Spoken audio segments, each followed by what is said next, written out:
Kamu dendam dengan temanmu yang tiap hari kalau ketemu selalu mengatain kamu hal yang kamu tidak suka. Kamu dendam dengan orang yang tingkah lakunya kadang sampai di luar batas. Kamu dendam dengan teman kerjamu karena selalu memfitnah dirimu di hadapan teman kerja yang lain. Kamu dendam dengan bosmu karena kerjanya cuma marah-marah. Kamu dendam dengan seseorang yang selalu merendahkan dirimu. Siapapun dia, bila dia dihina pasti akan merasakan sakit.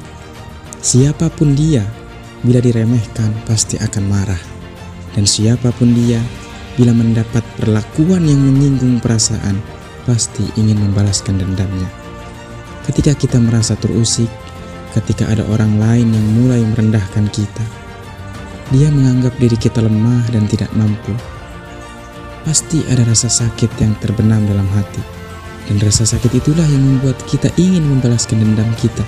Kita ingin dia merasakan apa yang kita rasakan. Kita ingin dia menerima perlakuan yang sama seperti dia memperlakukan kita. Kita ingin dia menangis. Kita ingin dia terluka.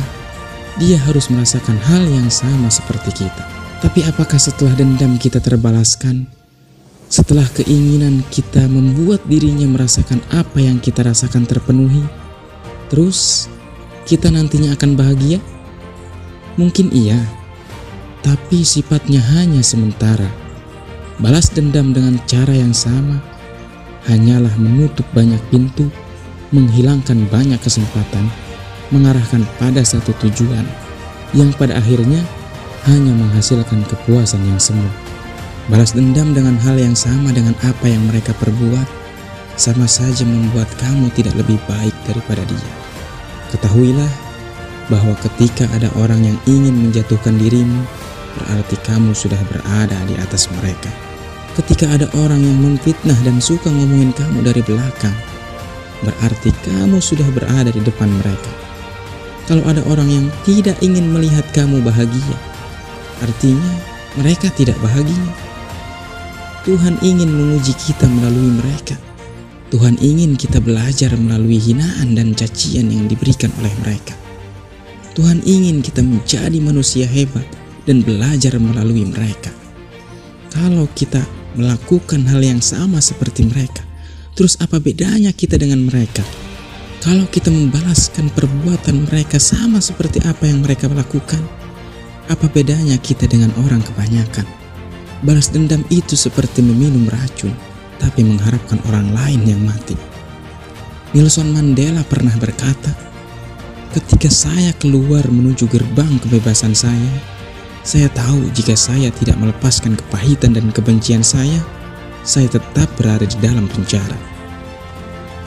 Ketika kita ingin melakukan hal yang sama dengan apa yang mereka perbuat terhadap kita, sama saja kita mengotori pikiran kita dengan rasa iri dan amarah. Dan itu berlangsung bukan 1 hari atau 2 hari. Saat dendam belum terbalaskan, maka pikiran negatif itu akan terus melekat dalam pikiran kita. Dan bahkan pikiran negatif tersebut akan terus membesar seiring dengan membesarnya amarah dan dendam yang ada di dalam diri kita. Dan hal itu sangat merugikan diri kita sendiri. Mahatma Gandhi pernah berkata, saya tidak akan mengizinkan orang lain menginjak pikiran saya dengan kaki yang sudah kotor. Tapi ketahuilah, dengan memelihara dendam, kita sendirilah yang sudah menginjak pikiran ini dengan kaki kotor kita. Balas dendam dengan cara yang sama tidak akan membuat kita bahagia. Justru balas dendam terbaik adalah dengan memaafkan apa yang sudah mereka lakukan. Karena memaafkan dan melepaskan semua yang sudah mereka lakukan adalah sebuah kemampuan yang di atas rata-rata. Menyimpan perasaan dendam hanya akan menyakiti diri kita sendiri, menyakiti perasaan kita sendiri. Kita tidak akan sanggup menyelesaikan masalah di luar apabila kita belum sanggup menyelesaikan masalah di dalam pikiran kita.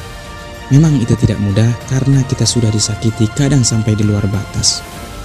Hati kita sudah hancur karena kepercayaan kita yang sudah salah digunakan. Ingat, memaafkan bukan berarti kita menerima apa yang sudah mereka perbuat. Tapi memaafkan berarti kita sudah mencegah semua perbuatan itu agar tidak sampai merusak sikap dan pikiran kita. Balas dendam terbaik adalah menjadikan diri kita lebih baik daripada sebelumnya. Balas dendam terbaik adalah menjadikan diri kita bahagia, karena tidak ada hal yang membuat orang kesal setengah mati selain melihat diri kita hidup senang dan bahagia. Terima kasih.